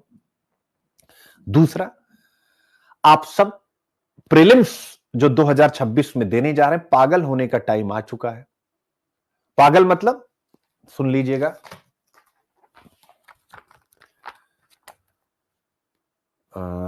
कबीरदास, अच्छा ओके, कबीरदास का जन्म कहाँ हुआ था? ठीक है, आ सकता है जन्म कहाँ हुआ था, तारीख बदल सकता है। कबीरदास और गुरु नानक एक दूसरे के समकालीन है कि नहीं, मैच करने को आ सकता है। यानी कि कबीरदास के सामने लिख देगा गुरु नानक, रैदास के सामने लिख देगा दादू, मुइनुद्दीन चिश्ती के सामने लिख देगा फरीदुद्दीन गजे शंकर, यानी 3 हो गया। उसके बाद पूछेगा इनमें से कौन सा मैच है कौन सा मैच नहीं है, तो अच्छा ये हो गया, चलो ये तो मजा आ गया मजा आ गया। अब चलो इसी तरीके से आज जितनी भी साधु संत सन्यासी इंडो इस्लाम जितने भी हैं सूफी और भक्ति सबका मैच कर लेते हैं कि कौन किसके समकालीन है। अकबर, अच्छा राजा कौन था, राजा कौन था, यार कबीर के समय कौन था, सिकंदर लोदी था, कौन था, यहां भी फंसा सकता है कि इब्राहिम लोदी था। अकबर के समय कौन संत था, तो अकबर और उसका, यार ऐसा करते हैं हम 2 घंटे में आज ना जितने जोड़े हैं ना आज ही निकाल लेते हैं सारे जोड़े। Chat GPT, Google, AI, Gemini, whatever आपने लगाया और स्टार्ट कर दिया। This is the preparation. इसको बोलते हैं पागल होना। पागल होना नहीं, कितने घंटे आप पढ़ रहे हैं, बकवास। अभी मेरी पर्सनल मेंटरशिप में स्टूडेंट अर्चना, उसने मैसेज किया, सर हमने इतने घंटे उनटे पढ़े, डांट लगाई, पूछो अगर यहां हो तो। मैंने कहा ये सब मुझे मत बताया करो कितने घंटे पढ़े, बताओ कितना आउटकम निकला है तुमसे, ठीक है ना। फिर उसने सॉरी बोला कि सॉरी सर, आउटकम तुम पढ़ के यार उससे क्या फर्क पड़ता है, आउटकम नहीं तुम प्री पास ही नहीं कर पाओगे। तो इस बार एक अभियान, भले हम कम बच्चे हैं लेकिन हम तूफान हैं, ऐसा मान करके इस बार प्रीलिम्स में आप सबको जुड़ना है। और टेस्ट सीरीज आप कहीं ना कहीं करेंगे तो क्या एक ऐसे एक्सपीरियंस व्यक्ति की जिसकी टेस्ट सीरीज के पीछे वो स्वयं होता है, कंटेंट राइटर्स की टीम नहीं होती है, तो क्या आपको उसके साथ जुड़ना चाहिए। अगर दिल से आवाज आएगी तो बस अब टेस्ट सीरीज में धुआंधार मत सोचिए, क्योंकि एक प्रीलिम्स गया, 2 से 3 साल पीछे गए, देख रहे हो राज, तीसरा इंटरव्यू है ये इस बार उसका, 3rd इंटरव्यू। यानी अच्छा लड़का, मेहनती, संस्कारी, उसके बाद भी झेल रहा है, यानी तीसरा इंटरव्यू दे रहा है। तो आप अपने आप को लगाइए कि अगर आप मेहनत नहीं करते हैं और आप स्ट्रक्चर्ड वे में तैयारी नहीं करते तो आपको कितने अटेम्प्ट लगेंगे। केवल दोषारोपण किसी भी अध्यापक, किसी भी संस्था के खिलाफ कर देना, मैं कभी भी इसका सपोर्ट नहीं करता हूं। मैं हमेशा अपने ऊपर प्रश्न उठाता हूं, यानी एज अ संस्था जब मैं अपने पे उठाऊं तो सबके ऊपर उठता है कि हमें बच्चों को पढ़ाना नहीं, हमें उनको काम करना सिखाना है। लेकिन अभी हम क्या कर रहे हैं, बच्चे पढ़ रहे हैं इसीलिए रिजल्ट नहीं हो रहा। 3 घंटे कोचिंग गए, 3 घंटे लिख रहे हैं, लेकिन हमें क्या करना है, हमें उनसे लिखवाना है। यानी कुछ ऐसी स्टाइल की टीचिंग कि भाई 5 पॉइंट लिख दिया, अब जरा इसको लिख के दिखाओ शब्दों में, तब तो बच्चा शब्दों में उसको 250 शब्द में लिख पाएगा। अब सब खुद लिखो। शुरू, जहां तक इस निबंध का संबंध है, पीछे से एक बच्चा, सर क्या किसका संबंध है, जहां तक इस निबंध का संबंध है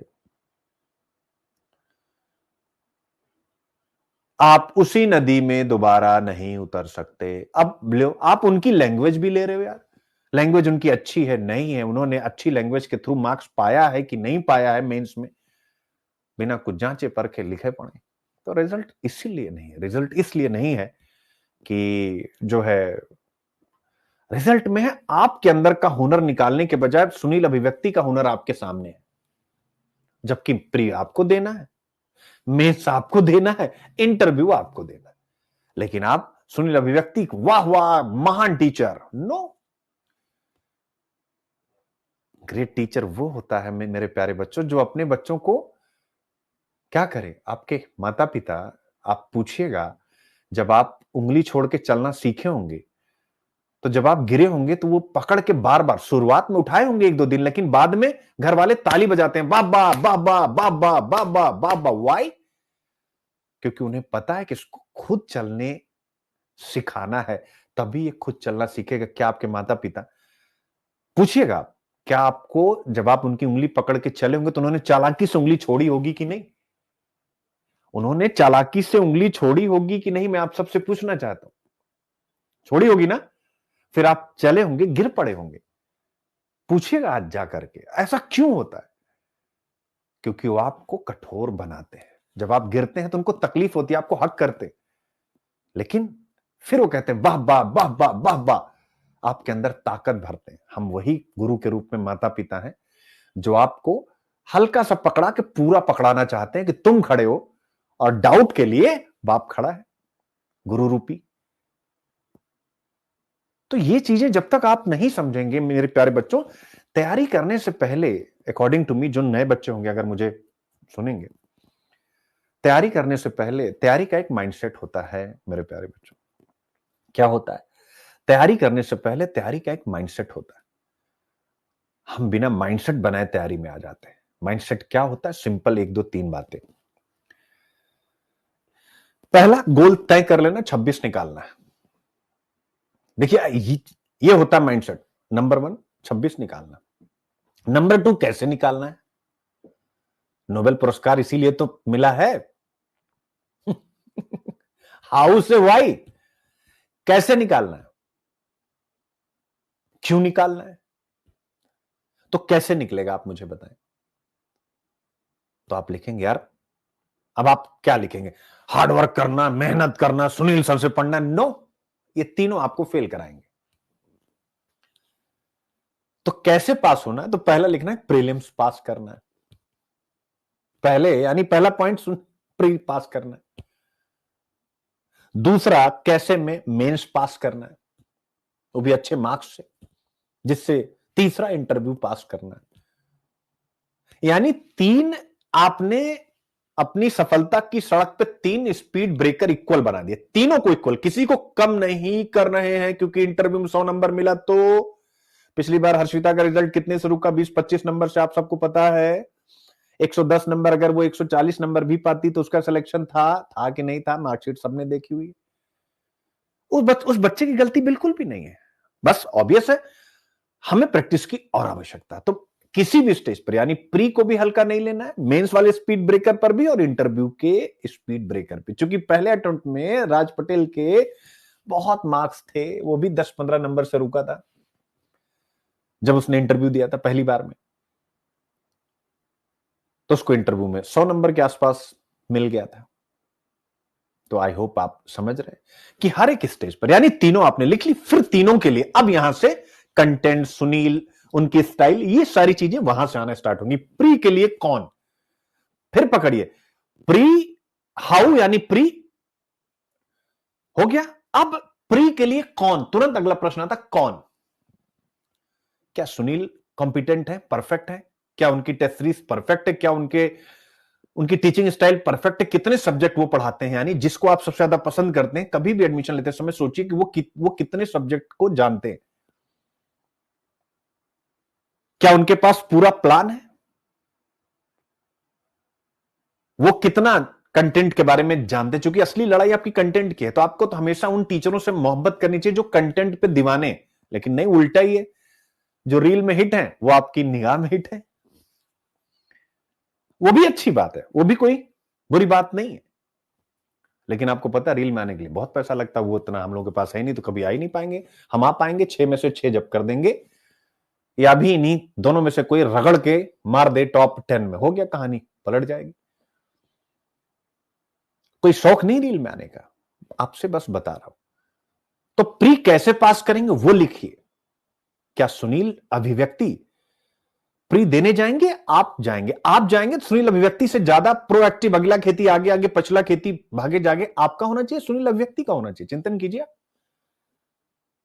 बोलिए भैया, सुनील अभिव्यक्ति होना चाहिए, आपका होना चाहिए। मेंस कौन लिखेगा? तो सुनील अभिव्यक्ति लिखो बच्चों।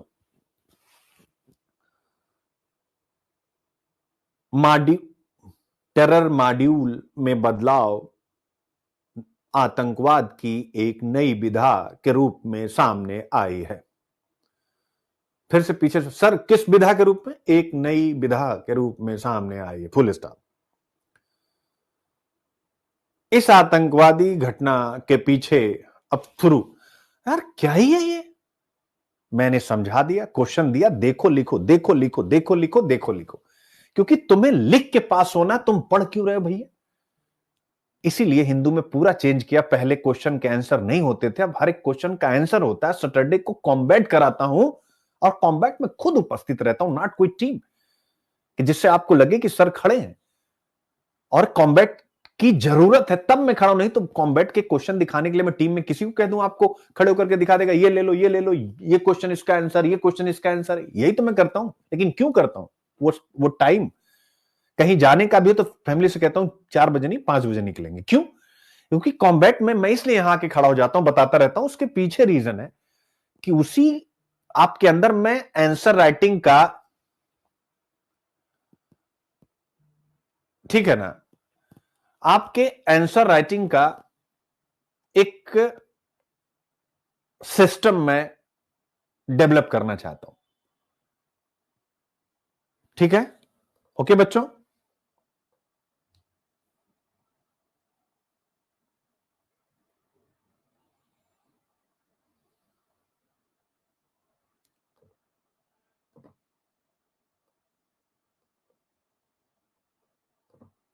ठीक है बेटा?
ठीक है बच्चों, तो ये पूरी की पूरी कि आपको खुद उतरना पड़ेगा, आपको खुद समझना पड़ेगा, तब जाकर के आप चीजें बेहतर ढंग से डेवलप कर पाएंगे, बेहतर ढंग से बना पाएंगे।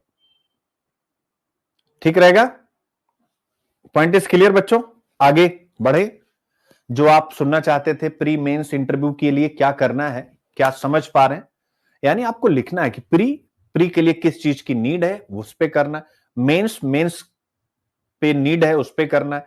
इंटरव्यू में किस चीज की नीड है, उस पे करना है।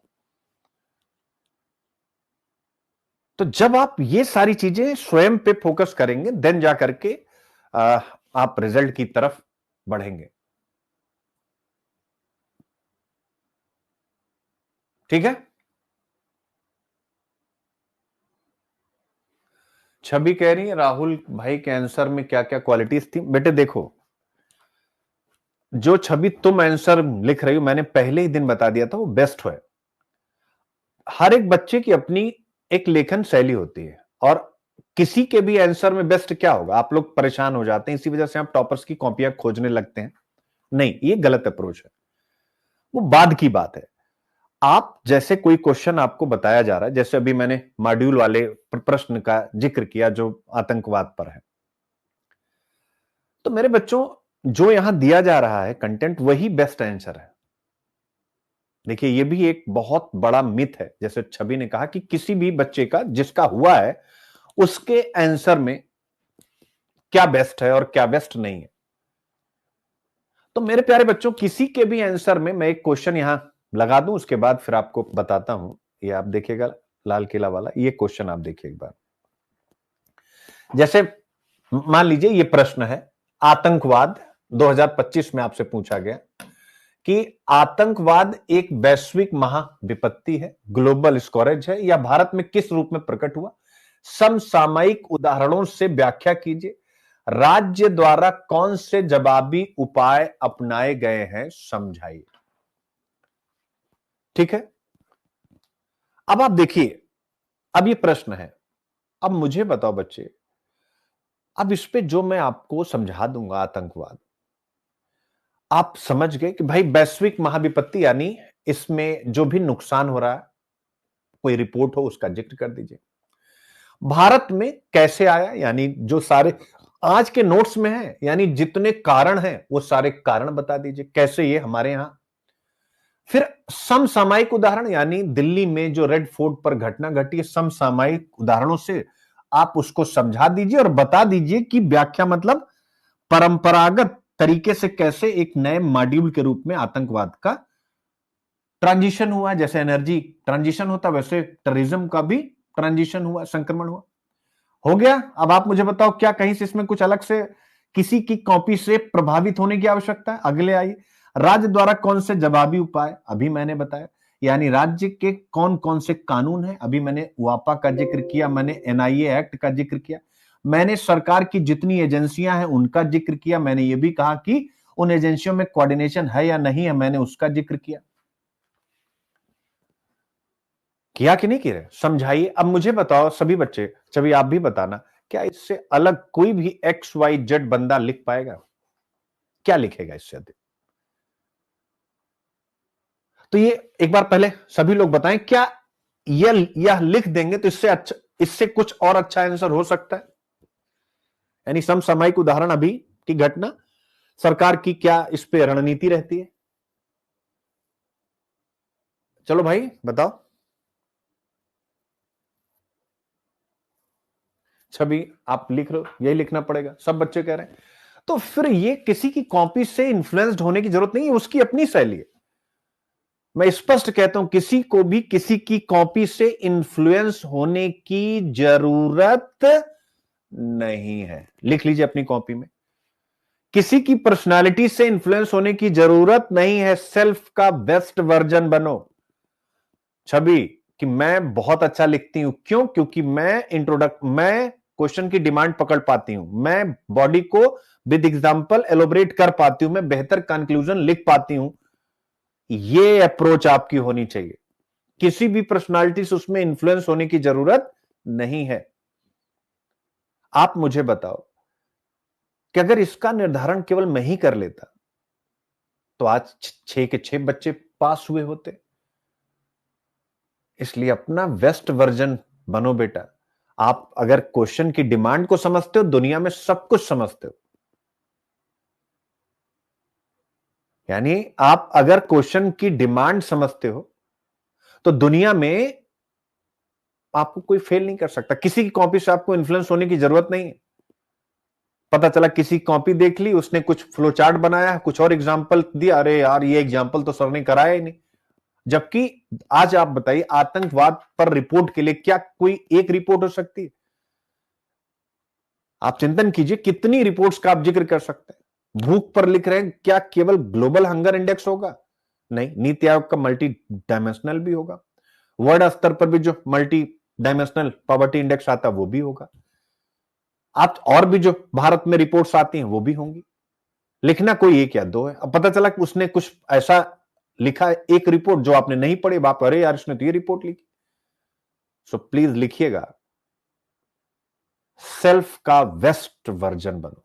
यू आर द बेस्ट, यानी Puja Sharma is best, Chhavi Singh is best, Anjani Chauhan best, Nikita Saini best, Mayank Verma best. आप सब अपने आप को लगाइए कि मैं बेस्ट हूं और मुझे डिमांड समझ में आती है, और फिर अपनी कहानी को आप बड़ा कीजिए, उसका फलक बहुत विस्तृत कीजिए। ठीक है? और कुछ पूछना चाहते हैं? क्योंकि अब ऑब्वियस है, आज का पहला टॉपिक लाल किला विस्फोट, तो अब इसकी क्लास में अभी दूसरे टाइम पर लूंगा, क्योंकि बहुत सारे क्वेश्चन हैं, बहुत सारी चीजें हैं। ठीक है ना? और इसमें समय लगेगा, तो इस क्लास की टाइमिंग मैं आप लोगों को बता दूंगा। ठीक है ना? आज इसको कर लेंगे। अभी 2:30 बजे के लिए सबसे पहले आएगा, क्योंकि अब सबसे बड़ी बाधा है प्रीलिम्स। तो प्रीलिम्स में मैं और रवि सर आपके साथ आज कनेक्ट होंगे 2:30 बजे। वो सेशन बिल्कुल मत छोड़िएगा। आज का सेशन है prelims test series prep session 3, और उसमें आज हम कॉम्प्रिहेंशन और रीजनिंग और मैथ की बात करेंगे। इसको हल्के में मत लीजिएगा, यानी सीसेट को कैसे अप्रोच करना है। दोनों लोग साथ रहेंगे क्लास में, ये नहीं कि अलग अलग। यानी मैं कॉम्प्रिहेंशन को लेकर के आपसे बात करूंगा, नई चीजें सिखाऊंगा जिसके आधार पर आप कॉम्प्रिहेंशन की प्रैक्टिस करेंगे और फिर मुझे बताएंगे सर बिना एक भी कॉम्प्रिहेंशन कराए क्या आप कॉम्प्रिहेंशन समझ रहे हैं।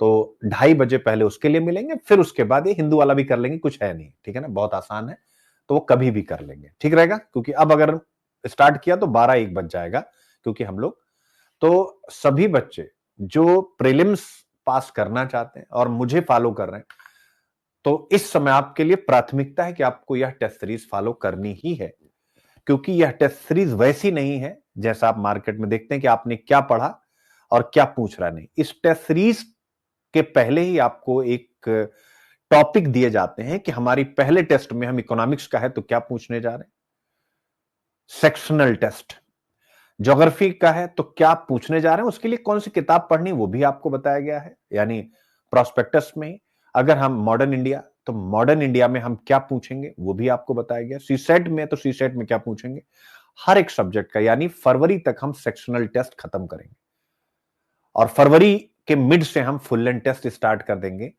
यानी पहले आपको सेक्शनल टेस्ट हर एक सब्जेक्ट का करा के, और सभी टेस्ट जो होंगे वो सीरियल से होंगे, कहीं से कहीं नहीं। यानी पहले नेशनल इनकम है इकोनॉमिक्स में तो नेशनल इनकम होगा, या इंट्रोडक्शन ऑफ इकोनॉमी तो कुछ क्वेश्चन उससे होंगे, जैसे मैक्रो इकोनॉमी, माइक्रो इकोनॉमी क्या है, इस टाइप की चीजें। फिर नेशनल इनकम, फिर उसके बाद इन्फ्लेशन, फिर उसके बाद बैंकिंग, फिर उसके बाद नॉन बैंकिंग, यानी सीरियल से। तो इसी बहाने आपने अगर पढ़ा है तो आपका रिवीजन होगा और टेस्ट दे करके टेम्परामेंट भी टेस्ट हो जाएगा। अगर आपने नहीं पढ़ा है तो आप पढ़ लेंगे इन्हीं समय में, खासकर जॉब वालों के लिए तो ये एक प्रकार से वरदान सीरीज है। तो इसको जरूर ज्वाइन कर लीजिएगा। बाकी जिनको अब लगता है कि प्रीलिम्स ही मेरे लिए 2026 की सबसे बड़ी बाधा बन सकता है, तो वो मेरी प्रीलिम्स की मेंटरशिप उनके लिए अवेलेबल है, वह उसको ले सकते हैं। जो प्रीलिम्स की मेंटरशिप लेंगे, यानी कोई बच्चा है तो उसको ये टेस्ट सीरीज बिल्कुल फ्री मिलती है, ये उसके साथ ऑफर में है। बाकी हमारे सारे कोर्सेज यूपीएससी के आप अगर तैयारी करना चाहते हैं, कंप्लीट ऑप्शनल जीएस और मेरी पर्सनल मेंटरशिप, आप उसका हिस्सा यहां बन सकते हैं। और ये हमारा कांटेक्ट नंबर है, हमारी टीम आपसे कनेक्ट करेगी इन नंबरों पर, और लर्निंग ऐप जरूर आप डाउनलोड कर लेंगे। तो मेरे प्यारे बच्चों, ठीक है, थैंक यू सो मच, और शुरू करते हैं आज से एक नया अध्याय। सीसेट पर ठीक 2:30 बजे मैं आप लोगों से, मैं और रवि रंजन सर आपसे मिलने जा रहे हैं, ठीक है। प्रीलिम्स को एकदम से फाड़ के रखिए, और मेंस में मैं चाहता हूं जैसे 50-60 बच्चे हो जाएं। ध्यान से सुनिए आगे का प्लान। जैसे मान लीजिए कि मेंस में हो गए आप सब में से, यानी लगभग 40 से 50 बच्चे हो गए, तो 40 से 50 बच्चे हो गए और हम लोगों ने आपस में मिल करके एक ऐसी फीस रख ली जिसमें मुझे 2 महीने कोई भी नया कोर्स लॉन्च ना करना हो। 3 महीने ध्यान से समझिएगा, क्योंकि दोनों को मिलकर ही काम करना पड़ेगा। तो उसके बाद मैंने सब केवल हिंदू पढ़ा रहा हूं, बाकी सारी क्लासेस रुक गई हैं, और जो बच्चे फाउंडेशन के वो तो आकर के उस मेंस का आनंद उठाएंगे तो उनको कोई दिक्कत नहीं होगी। और मैं सुबह से शाम केवल मेंस पर फोकस रहूंगा। आप विश्वास करिए, जितने प्री निकालोगे सबकी इंटरव्यू कॉल होगी।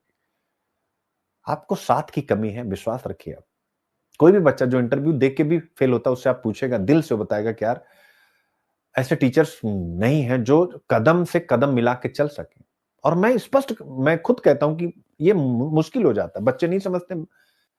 मुश्किल इसलिए हो जाता है क्योंकि हमें तो अगले महीने बिल्डिंग का रेंट भी पे करना है। ये मैं ऑनेस्टी से बता रहा हूं, इसको किसी भी तरीके से जब आप आत्मा से सोचेंगे तो लगेगा। तो प्रीलिम्स निकालिए और मेंस वही 3 महीना हिला के रख दिया जाए। 24 मई को बता दीजिए, क्योंकि 24 मई को पेपर में खुद एनालिसिस इस बार करूंगा। लास्ट ईयर मैंने नहीं किया था, लेकिन अब की बार पेपर एनालिसिस करूंगा। रात 9 से 10 बजे तक आपको पता लग जाएगा कि आपका प्री हो रहा है कि नहीं हो रहा। जिनका हो रहा है अब अभियान, जिनका नहीं हो रहा फिर अगले दिन से प्री की तैयारी, रुकना नहीं है। जिन बच्चों का नहीं हुआ वो आज से प्री पढ़ें, क्योंकि प्री रुक गया तो फिर तो सब खत्म हो जाएगा। जिनका भी, जो बच्चे मेरे 2 से 3 अटेम्प्ट जिनका भी प्री मतलब हो चुका है और इस बार इंटरव्यू कॉल नहीं हुई है, 4 अटेम्प्ट हो चुके बच्चे, आप तो प्री में पागल हो जाओ, क्योंकि प्री रुका आप गए, प्री रुका आप गए, ये फिक्स है, ठीक है। तो प्री तो मत रुकने देना, ठीक है। बाकी मिलते हैं 2:30 बजे, फिर उसके बाद रात में हिंदू का एनालिसिस कर लेंगे। थैंक यू बच्चों।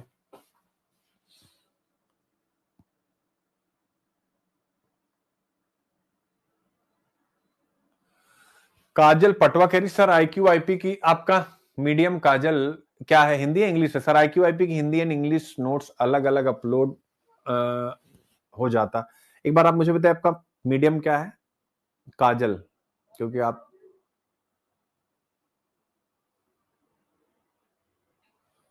ऑप्शनल क्या है, अरे मतलब आपका मीडियम क्या है? आप टीम से एक बार बात करिए, अगर इंग्लिश मीडियम वाले बच्चों को दिक्कत है तो PDF अलग अलग कर लेंगे। वैसे मुझे लगता नहीं कि दिक्कत होनी चाहिए, क्योंकि ठीक है, बाय, थैंक यू।